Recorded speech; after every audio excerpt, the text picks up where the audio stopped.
Charles Lucky Luciano was the father of modern organized crime. A pimp, racketeer, and murderer. In 1936, he was sentenced to serve 50 years in jail. That was where he was meant to die. But instead, he spent just 10 years there and died a free man in Italy.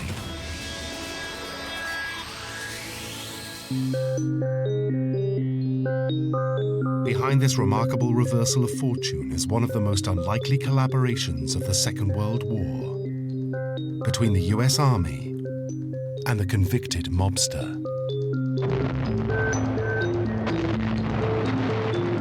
For years, the role of the mob in World War II has been hushed up, dismissed as folklore.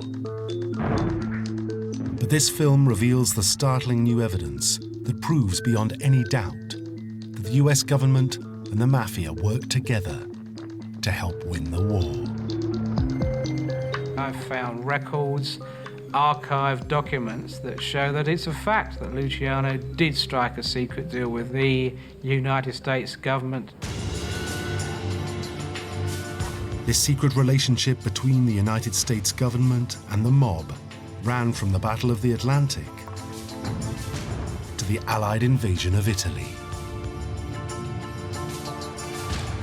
In the end, both would get what they wanted. The US would get victory. And Luciano and the Mafia would get power.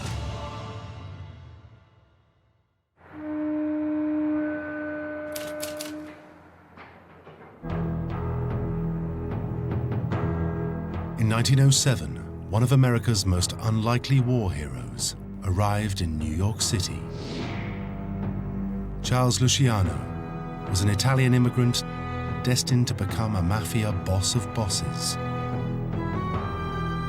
From the offset, Luciano was different from the other kids. Biographer Tim Newark has spent 7 years studying Luciano's life. Luciano wanted more from life. He actually knew he could never settle for that normal life, and really from a teenager was involved in all sorts of scams, muggings, thefts.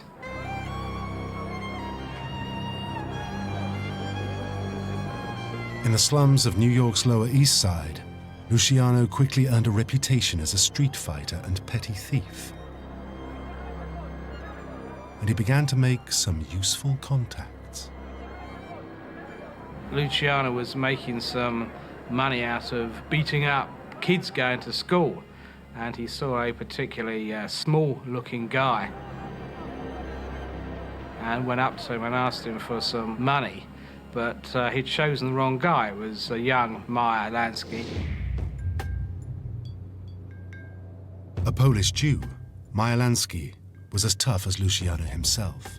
Meyer Lansky wasn't going to be intimidated by Luciano and told him to go and stick it, basically. And Luciano was quite struck by how brave this little man was. Luciano himself later recalled the encounter. I was about a head taller than this midget, but he looked at me without blinking an eye, with nothing but guts showing on his face. Well, I started to laugh. I patted him on the shoulder and said, "Okay, you got your protection for free." He just pulled away and yelled, "Shove your protection up your ass. I don't need it." Believe me, I found out he didn't need it. It was the beginning of one of the most lucrative partnerships in New York organized crime. In 1920, US Congress banned the consumption of alcohol and set about getting rid of it. Prohibition began, and then backfired.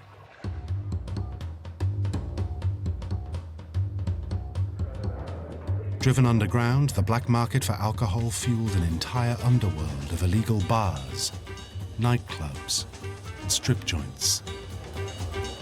It was just the thing for an ambitious young man looking to make a name for himself. Luciano began to hit the big time. Despite arrests for theft and drug dealing, he ended up controlling 5,000 prostitutes. By 1929, he was suspected of several murders.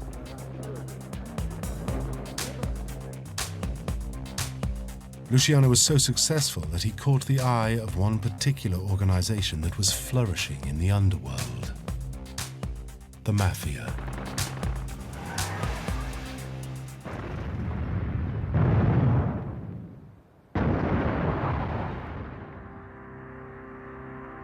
Luciano was the kind of man to do well in that organization.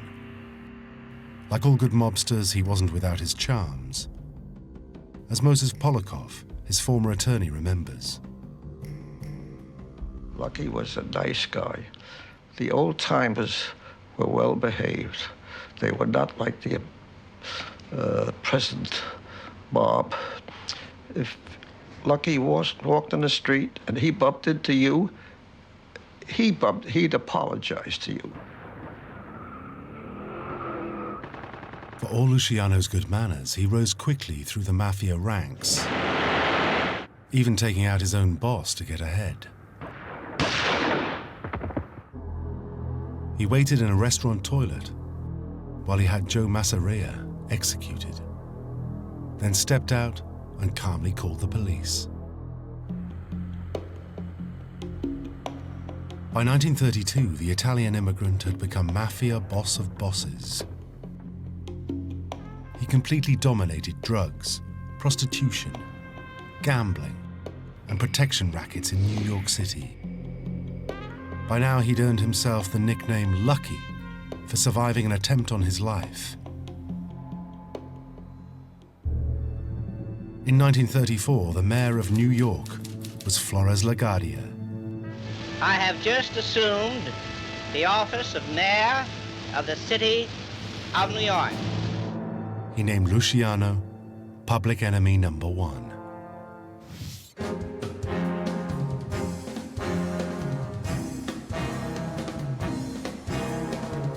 As a true Mafia boss, Luciano had the lifestyle to accompany the role. He wore handmade pinstriped suits from London, silk shirts imported from Italy, and for his own protection, lived under an assumed name in a luxury suite in the Waldorf Astoria Hotel. Then in 1936, Luciano's luck ran out. Despite a warning from his friend and now mob colleague Myalansky, Luciano couldn't resist the lure of fame. Luciano was starting to hang out with important and powerful people in high society in New York. He would date film stars. So he was becoming a very high-profile figure, just the figure that Lansky had told him not to become.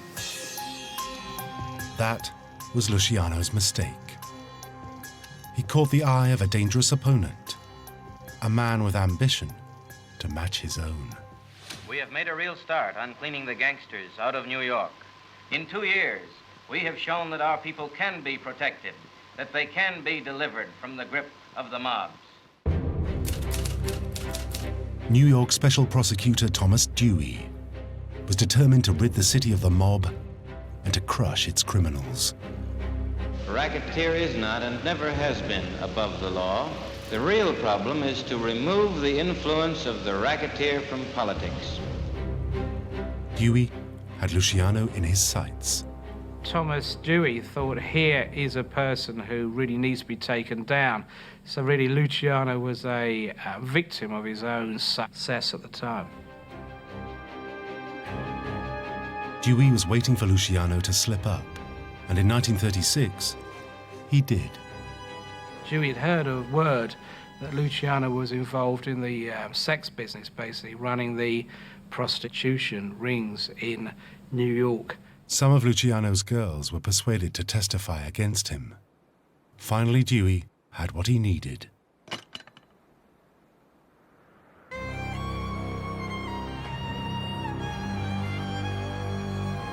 Luciano was arrested. On the 11th of May 1936, the man they called Lucky was led in handcuffs to the State Supreme Court in Manhattan. In a trial lasting 4 weeks, he was found guilty of extortion and racketeering. He was sentenced to 50 years in a New York State prison known to gang members as Little Siberia because of its harsh conditions.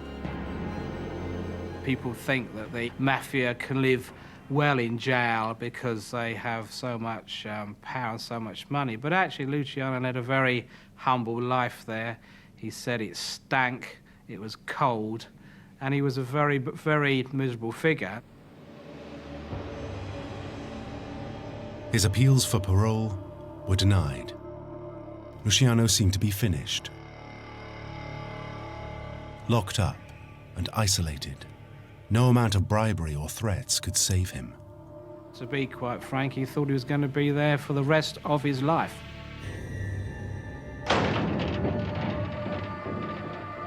Then came an unlikely opportunity for salvation. Discover the past with exclusive history documentaries and ad-free podcasts presented by world-renowned historians, all from History Hit. Watch them on your smart TV or on the go with your mobile device. Download the app now to explore everything, from the wonders of ancient Pompeii and the mystery of the princes in the tower to the life of Anne Boleyn and D-Day. Sign up via the link in the description.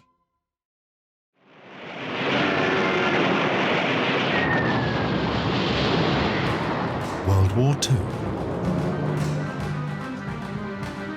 In December 1941, Japan made its surprise attack on the US Navy at Pearl Harbor. The US was plunged into war. The country's huge industrial might was mobilized. Millions of soldiers were conscripted and trained to take the fight to the Japanese on one side and the Nazis on the other.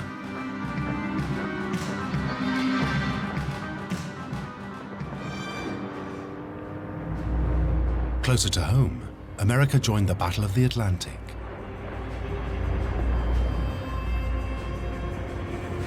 This was the longest campaign of the war. It was the fight to keep Britain supplied. She needed to import over 1 million tons of goods every week. This was done by convoys of merchant ships crossing the Atlantic in near endless succession.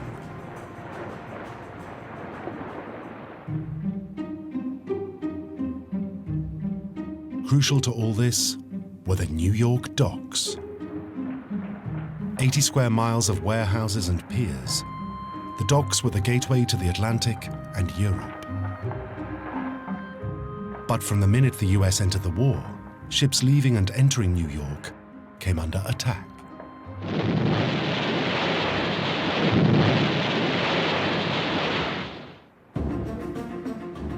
The US had met a formidable enemy. German U-boats sank around 80 ships a month. 2.5 million tons of shipping were lost in half a year.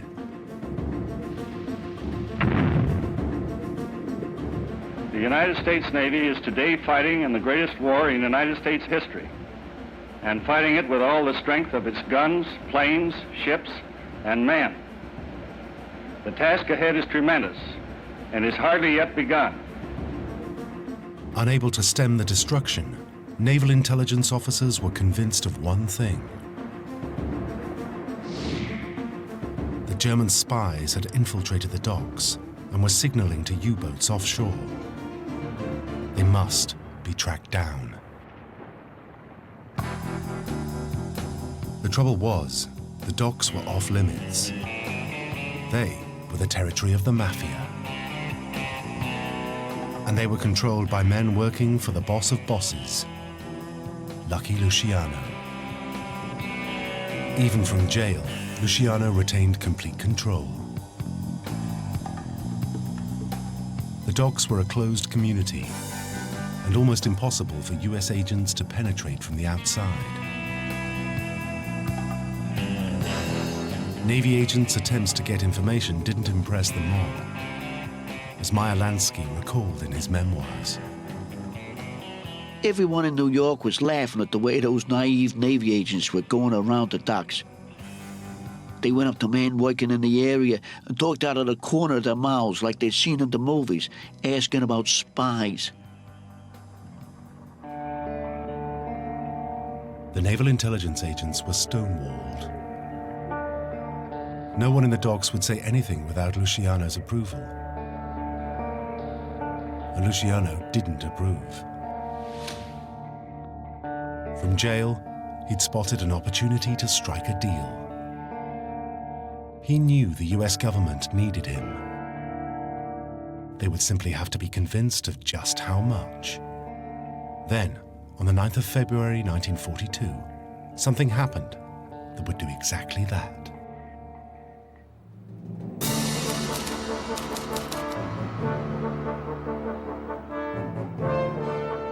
Moored at Pier 88 of the New York docks was the Normandy, a luxury French liner. It had been a favorite of film stars and celebrities.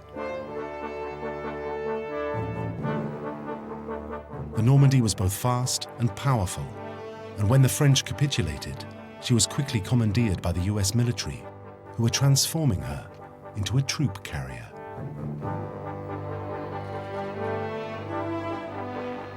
Then one afternoon, disaster struck.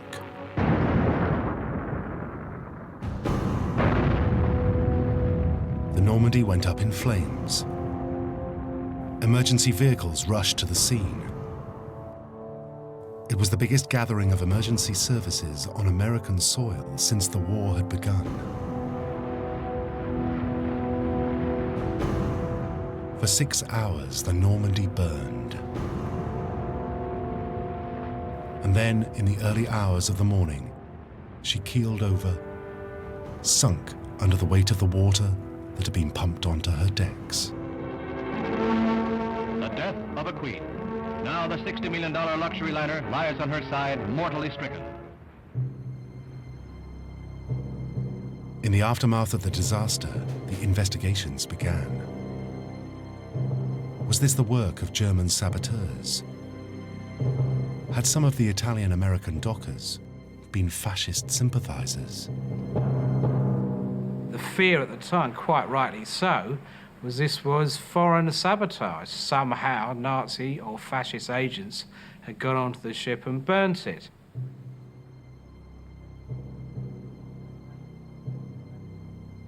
The FBI had been pursuing spies operating in the States since the 1930s. Their battle against German and fascist agents was well publicized. America was increasingly obsessed with this enemy within. So it was no surprise that these were the prime suspects in the case of the Normandy fire.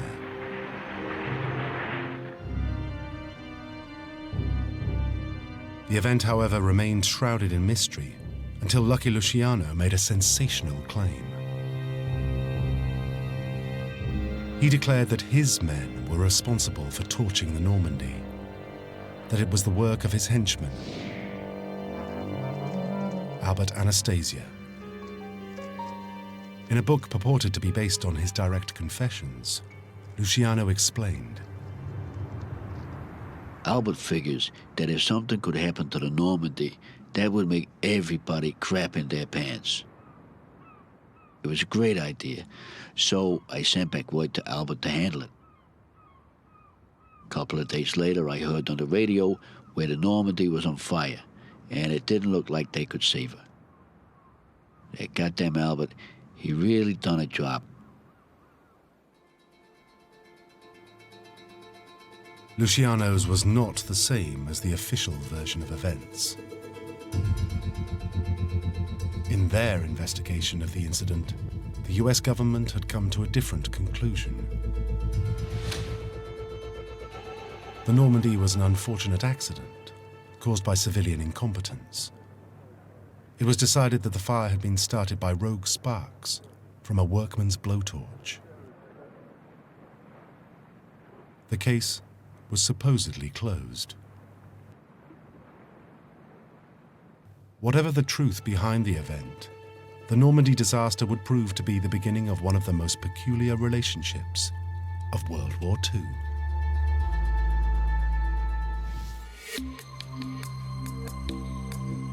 Whoever had done it, the burning of the Normandy certainly did get the Navy scared. It fueled the fear that their ships were targets for sabotage. Lieutenant Commander Charles Haffenden was head of naval intelligence in New York. His unit's main task was to ensure there were no more incidents like the Normandy. For that, Haffenden knew he had to get access to the docks. And there was only one way to do it. The burning of the Normandy was a catalyst, really, for the United States naval intelligence to get serious about dealing with gangsters. And Commander Haffenden, in particular, said he'd be happy to talk to the devil if that is what it takes to take care of the New York docks. Haffenden launched one of the most secret missions of the war, an operation called Underworld, that would see the United States elite turn to the mob for help. Haffenden's first port of call was Thomas Dewey. Dewey had spent his career fighting the mobsters, and he knew how to find them.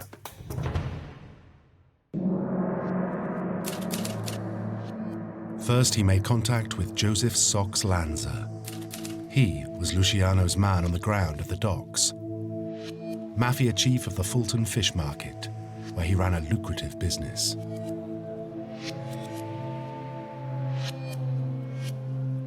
Moses Polikoff remembers the influence Sox Lanza wielded. Sox was a rough guy. He controlled the fish markets on the Lower East Side. He was a power. Nobody could sell fish without his approval. He probably shook him down, or he got paid off for protection or whatever. That's the kind of guy Sox was. Every fishing boat in the harbor had to pay dues to Lanza, normally in the shape of a $100 bill.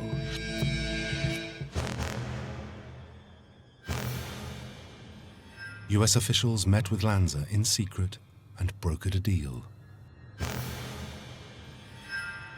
Lanza agreed that his fishermen would keep their eyes open around the docks, but he had some unwelcome news.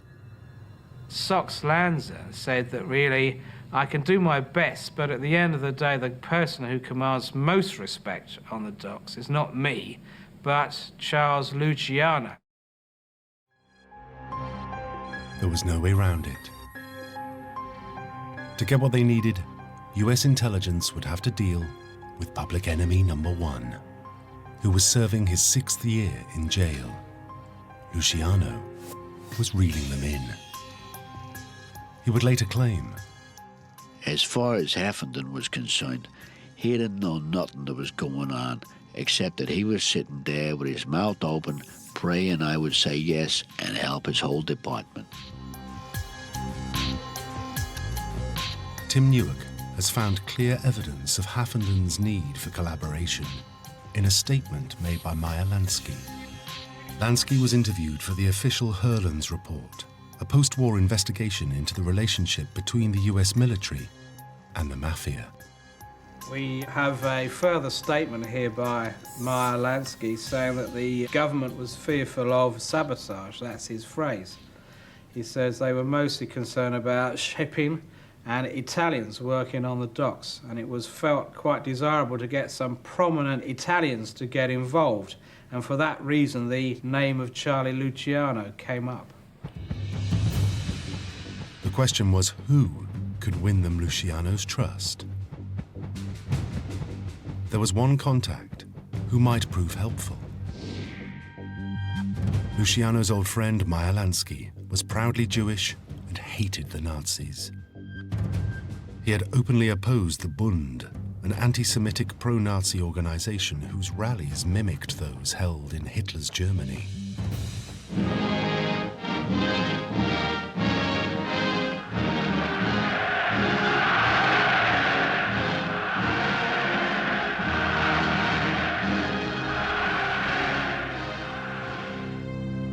Lansky recalled how, at the secret request of his rabbi, he and his henchmen had raided Bund rallies. The stage was decorated with a swastika and a picture of Hitler. The speaker started ranting. There were only 15 of us, but we went into action. We threw some of them out of the windows. Most of the Nazis panicked and ran out. We chased them and beat them up. We wanted to show them that Jews would not always sit back and accept insults.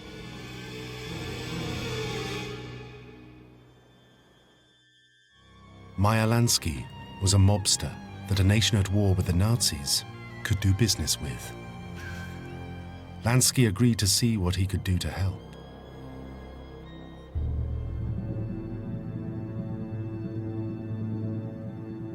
In May 1942, a strange group of mobsters, lawyers, and intelligence officers headed for the Dannemora prison, Little Siberia. Moses Polakov was there as Luciano's attorney. We walked into Lucky and he says, "What the hell are you guys doing here?" He was really surprised. Polakov has never fully disclosed the details of that meeting, but Luciano came to a decision. We explained to him the purpose of our mission, and he said, "Yes, I'll help."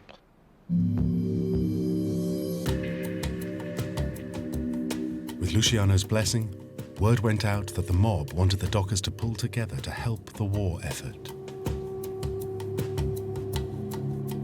The Mafia's message was clear. No more ships are to be burned. The order was obeyed completely.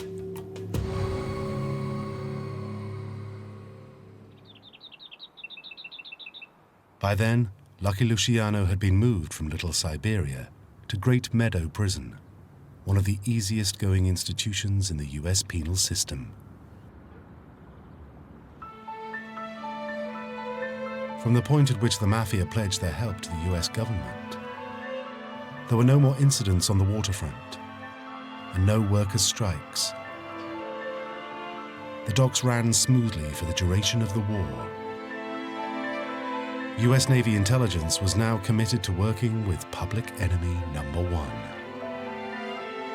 One of their leading officers, Anthony Maslow, recalled, "Anyone who could make a contribution to help us was used.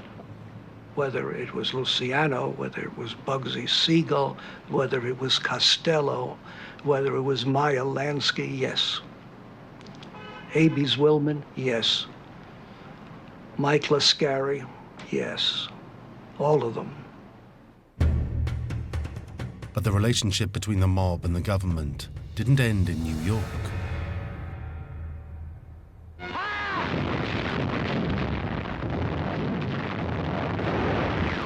The war was intensifying. The Allied forces were winning in North Africa. German Field Marshal Rommel was caught in a trap.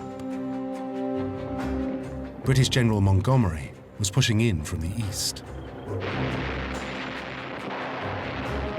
An army commanded by American General Eisenhower was attacking from the west. After tough fighting, the Axis armies of Germany and Italy were pushed out of North Africa.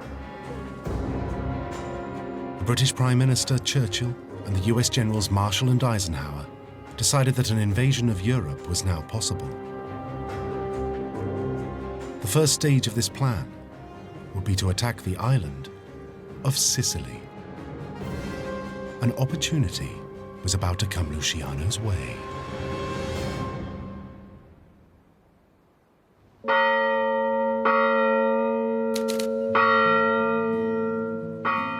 Lucky Luciano had been born in Sicily. It was also the birthplace of the Mafia. Known as the Tradition, The Mafia Code of Conduct had emerged as a means for Sicilians to protect themselves against foreign exploitation. Sicilians looked to themselves not only for security, but also for justice. If a crime was committed against you, then it was up to you and your family to organize retribution.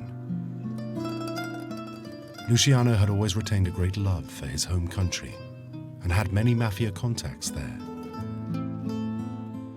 But in the 1920s, the Sicily mob had acquired a formidable enemy.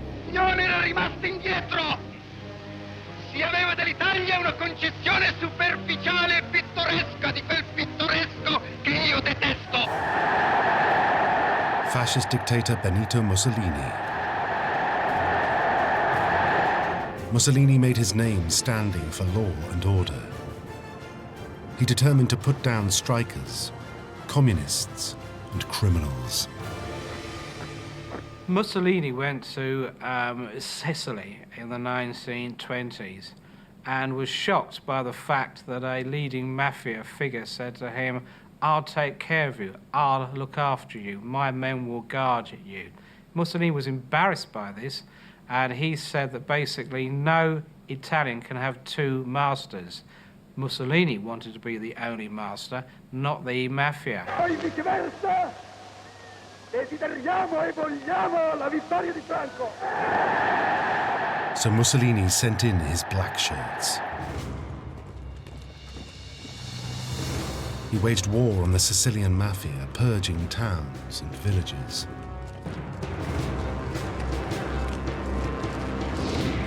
From 1927 to 1929, 16 major trials were held and hundreds of mafia members were imprisoned. By the mid-1930s, the mafia had been driven underground in Sicily. And Luciano, sitting in Great Meadow Prison, didn't like that situation. He was determined that the mafia would flourish again in the motherland. Perhaps this would be his chance.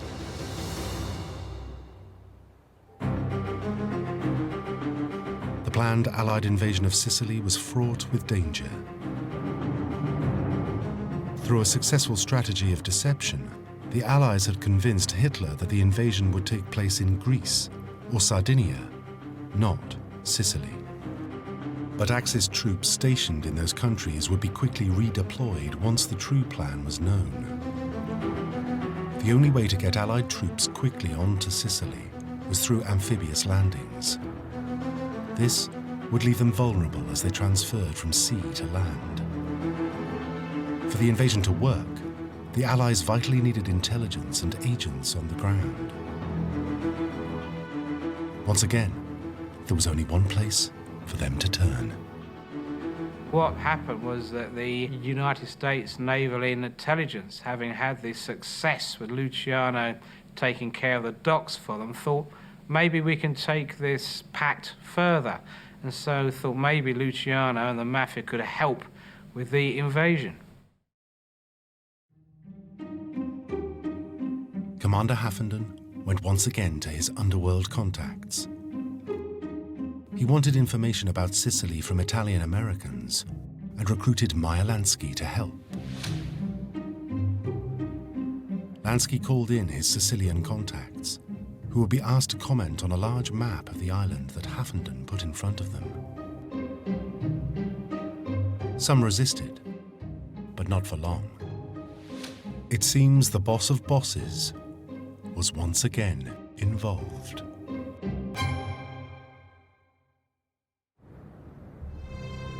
Luciano had enlisted the help of hardman Joe Adonis, whose role was to encourage people to share information, as Meyer Lansky explains in his memoirs.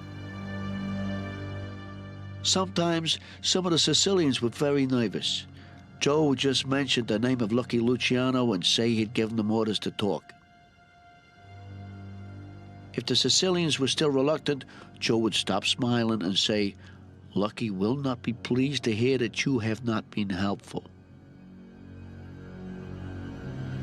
By July 1943, Haffenden's map was covered in detailed information about Sicily and the waters surrounding the island.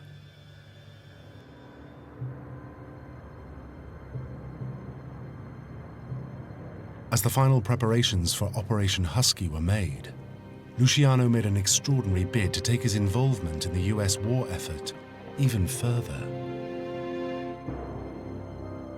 He asked Myalansky to put forward an idea. Lucky came up with a plan that I thought was pretty wild. He wanted to join up with the invading army. He thought his presence would guarantee Sicilian cooperation. He said he was prepared to be parachuted into the island. It's a testimony to the power that Luciano wielded that his request reached the highest levels of the US military before being declined. Why the mobster was being so supportive would only become clear after the war.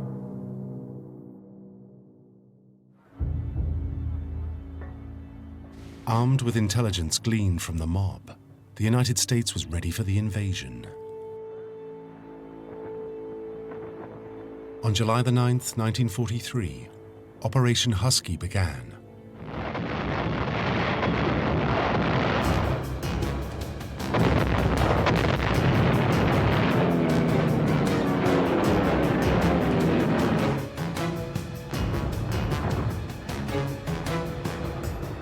As the British and Canadians advanced, their progress up the East Coast was met by stiff resistance.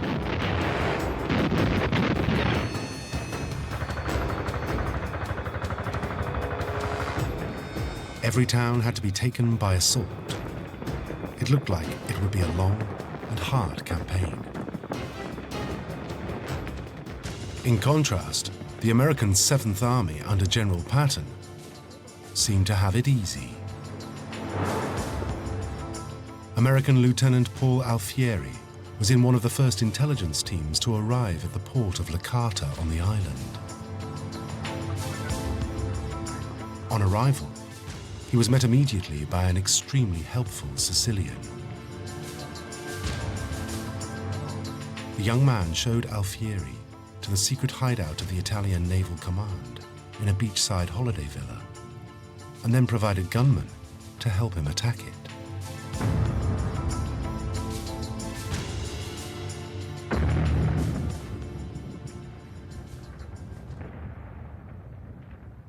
Inside the villa were documents providing priceless information, plans of the German and Italian defenses, plus their radio code books.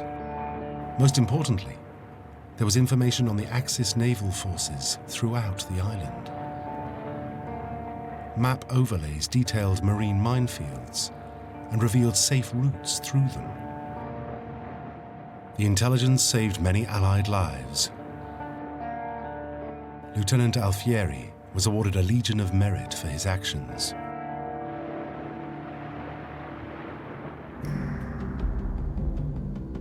It later emerged that the Sicilian who had helped Alfieri was a mafioso who owed Lucky Luciano his life.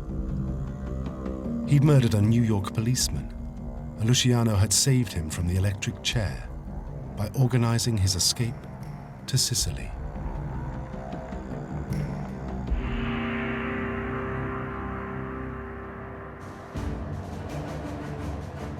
Within 2 weeks, the US Army had completely secured the western side of the island.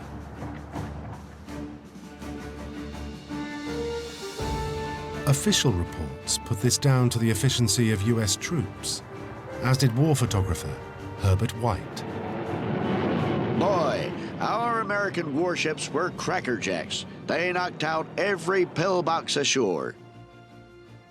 It was a pretty exhibition of efficiency to see loads of artillery, vehicles, and supplies moving from sea to land like an assembly line in a Detroit factory.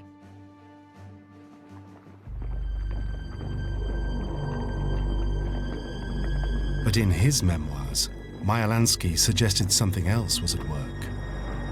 I was told that Mafia and Lucky Luciano were passwords. Maybe that sounds crazy right in the middle of the war, but one of the agents told me later that those words were magic. People smiled, and after that, everything was easy. Luciano himself claimed with characteristic modesty that he had won the war.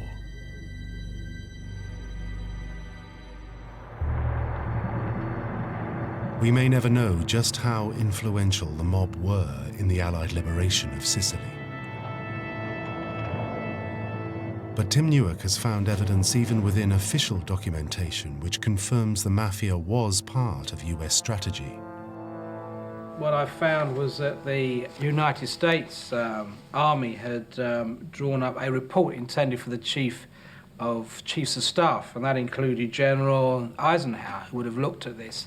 And basically what they're saying in this document is that they should establish contact with leaders of separatist groups and also radical groups, and they mention the Mafia. In fact, what Tim Newark has found could suggest a level of collaboration that even Luciano himself never admitted. Even more sensational than that is they are saying they should give them arms, give them guns, and then let the Mafia blow up bridges for them and destroy roads. There is nothing to confirm if this plan of action was carried out. But we do know that Mafia cooperation wouldn't have come without a price.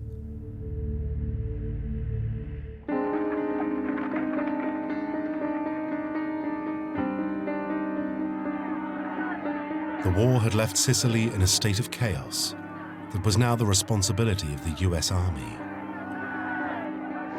AMG entered every captured town in Italy with the first occupying troops. Its job was to transform battlegrounds step by step into normal communities. Towns and countryside were full of destitute refugees.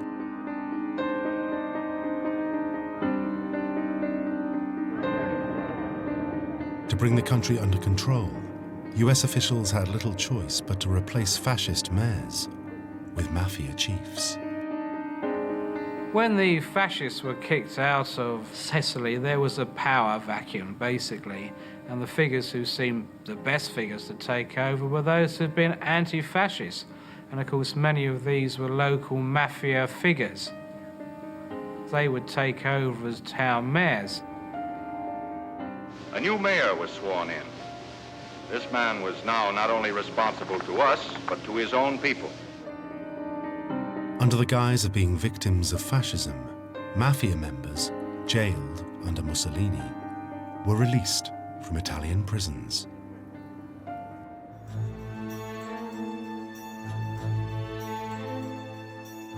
Out of the crisis, the Mafia would regain control.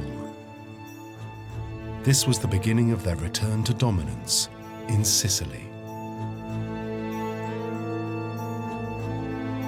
US intelligence officer Joseph Russo witnessed the Mafia's rapid return to power. The first thing I did, I started looking for the Malavita, the criminals, Malavita. And it turned out they were mostly mafiosos, and they were big. They got to be real big, and it didn't take them long to re-cement their solidarity as a gang. There are some who doubt Luciano's claim that he won the war, and they would be right to. Luciano was, after all, a man who had been found guilty of perjury. But the story of how the US government struck a deal with Lucky Luciano and his criminal associates was deemed worthy of investigation in 1954. It was this that produced the official Herlands report. The report clearly states that the burning of the Normandy was a pivotal point in US domestic naval strategy, although it stopped short of drawing a direct link with the Mafia.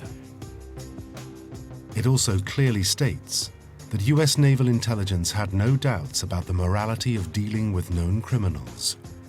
America was, after all, fighting for her life. The exploitation of informants, irrespective of their backgrounds, is not only desirous, but necessary when the nation is struggling for its existence. Intelligence, as such, is to prevent and must encompass any and all means. By any and all means, I include the so-called underworld. And concerning the invasion of Sicily, the report states that numerous Italians of Sicilian birth were enlisted to provide information about the terrain, harbors, etc. of Sicily in anticipation of the Allied invasion. Through these informants, the names of friendly Sicilian natives and even Mafia personalities were obtained and used in the Sicilian campaign.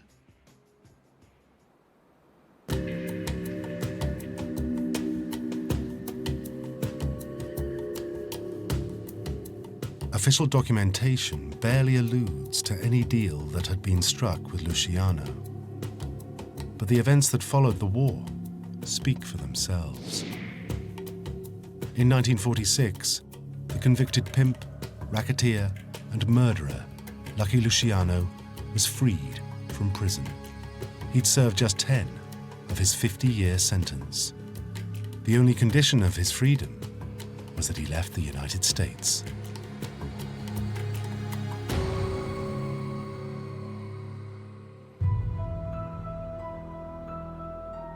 So on February the 9th, 1946, Luciano boarded a ship in New York.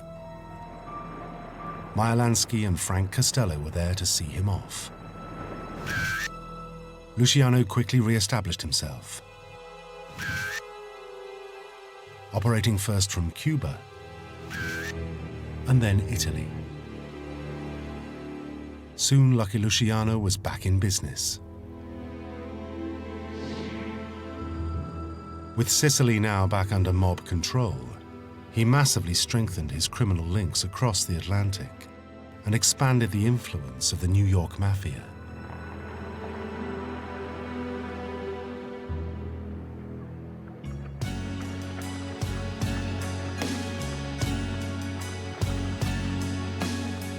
In 1962, age 64, Luciano died, a free man and a criminal legend. This remarkable reversal of fortune seems proof enough that Luciano truly had contributed to the US war effort.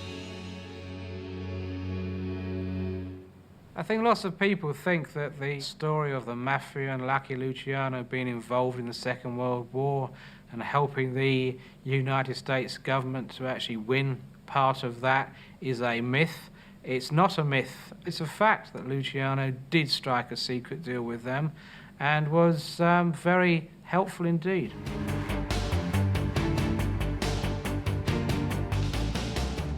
In helping the US government, Luciano had revived the Mafia's fortunes.